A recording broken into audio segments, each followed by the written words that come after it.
আজ আমরা কথা বলবো এমন একটি প্রাকৃতিক উপাদান নিয়ে যা আপনার রান্নাঘরে নিশ্চয়ই আছে, আদা। চলুন দেখে নিই আদার আশ্চর্য ঔষধি গুণাগুণ, সঠিক ব্যবহারের নিয়ম এবং সম্ভাব্য অপকারিতা। স্বাগতম সবাইকে অনুবীক্ষণ 360 চ্যানেলে।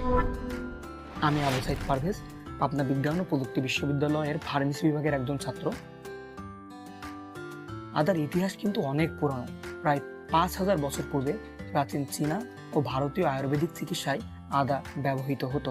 মিশরীয়রা মমি তৈরি করার সময় আদা ব্যবহার করত, আর এখন আধুনিক বিজ্ঞানও এর উপকারিতা মেনে নিয়েছে।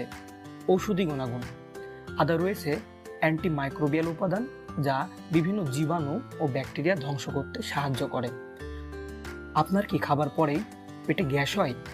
1 কাপ আদা চা খেয়ে দেখুন। আদার মধ্যে রয়েছে জিঞ্জারল ও সোগাওল, যা পাচনতন্ত্রকে